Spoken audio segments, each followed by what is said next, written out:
selon vous, quelles sont les significations de cette visite du ministre français des Affaires étrangères?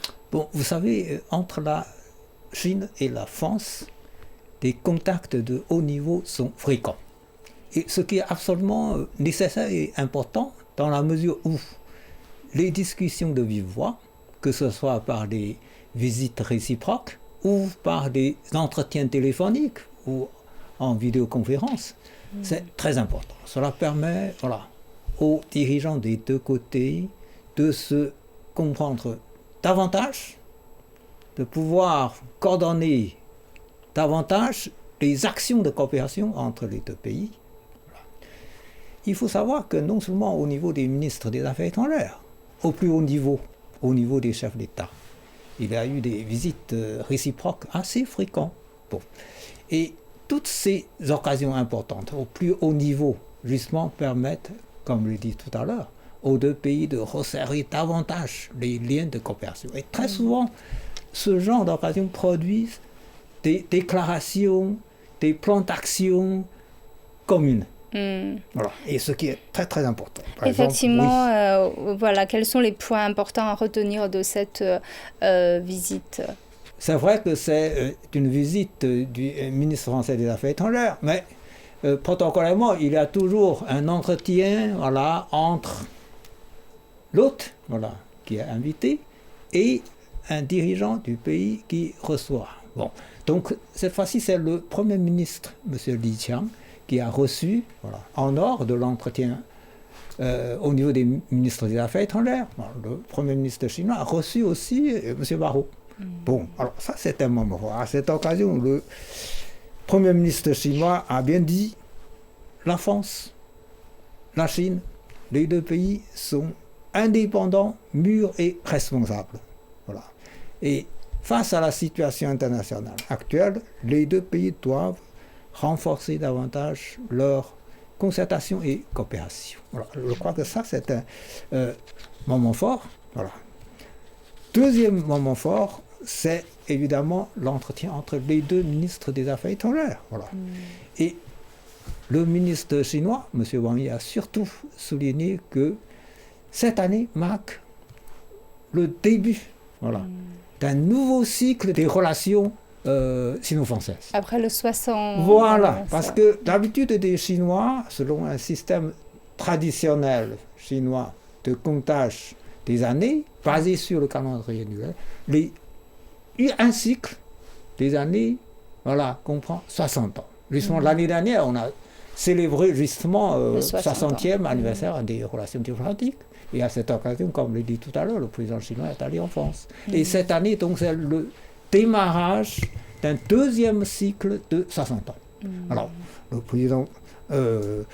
le ministre Wang Yi a bien dit que, à cette occasion, nous allons renforcer davantage nos coopérations, dépasser les divergences, approfondir le dialogue, pour marquer un bon démarrage d'un deuxième cycle de 60 ans pour les relations bilatérales. Voilà. Et on voit bien que ce deuxième cycle est plein de défis. Apparemment, M. Barrot a dit, je cite, « Nous sommes aujourd'hui confrontés à des incertitudes internationales toujours plus fortes ». Alors, comment voyez-vous le contexte actuel de la relation entre la Chine et la France? Justement, pour nous, pour la Chine, alors aujourd'hui, la situation internationale est marquée à la fois par une profonde transformation et des agitations. Ça se voit. La profonde transformation, on voit que le rapport de force, l'équilibre international connaît en ce moment de profondes mutations. Donc ça se voit. Et puis des agitations, des conflits.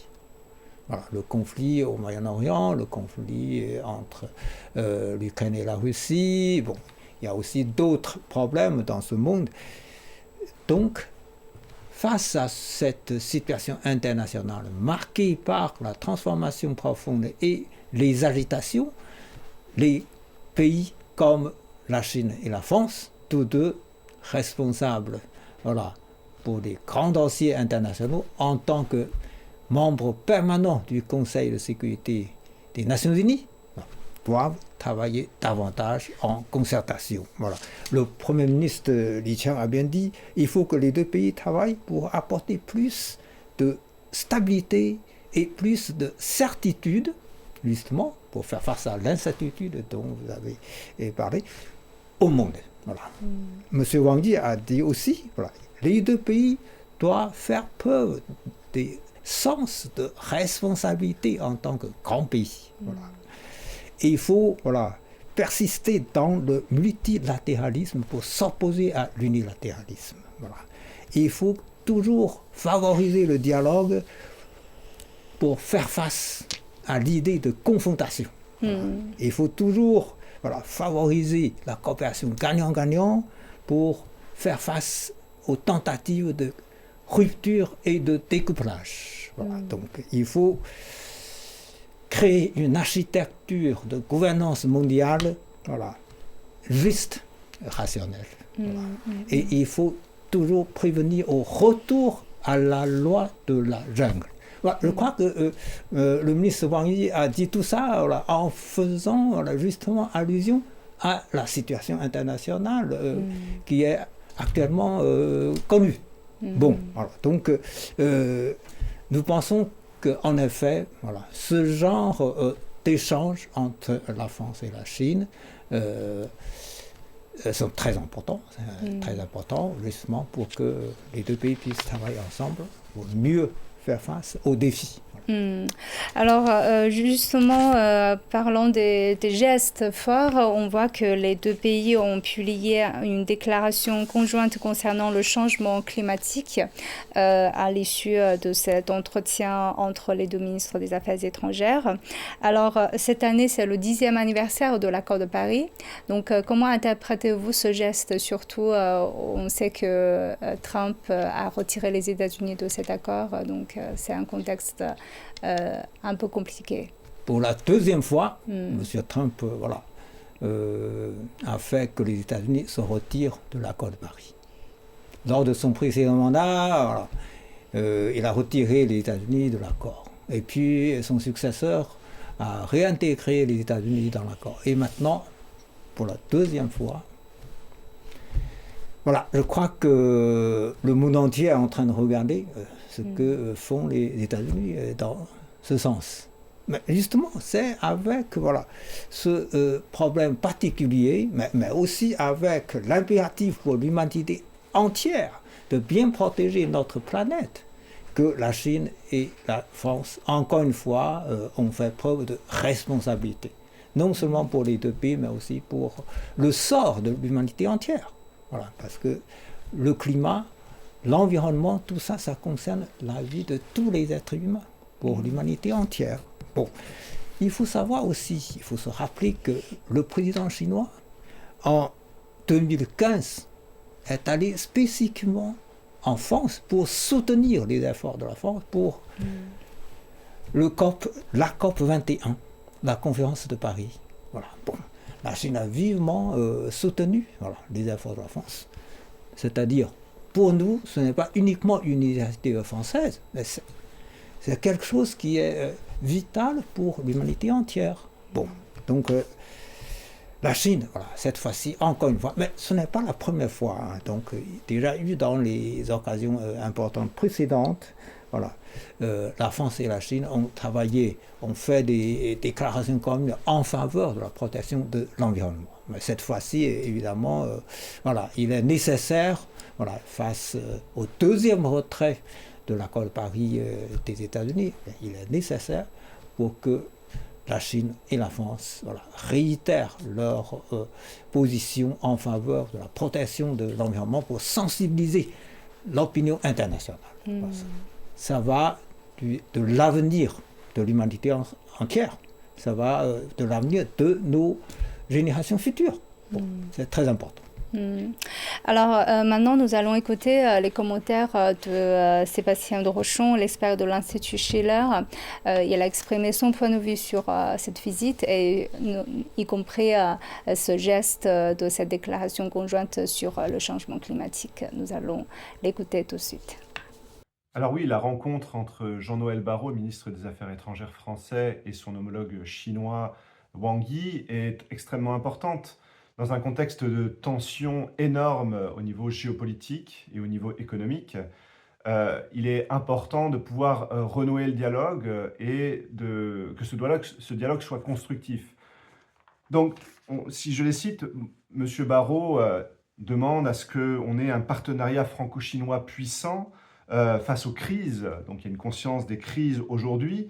Et Wang Yi lui-même plaide aujourd'hui pour que la France adhère au multilatéralisme et que la France et la Chine travaillent ensemble pour la paix et le développement dans le monde.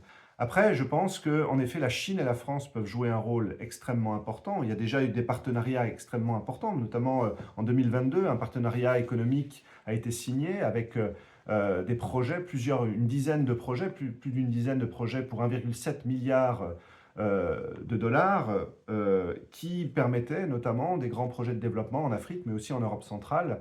Donc c'est le genre de choses qui est plus élémentaire, le plus fondamental en fait sur la question de l'environnement, sur la question de l'écologie.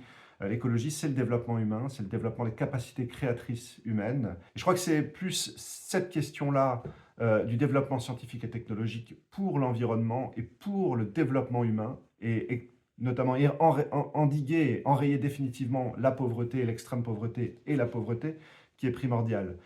Et pour conclure, je dirais que ce qui est le plus exemplaire, c'est ce défi des nouvelles technologies, et notamment on a avec la France et la Chine une compétition bénéfique, positive, qui est cette compétition de permettre la fusion et de gagner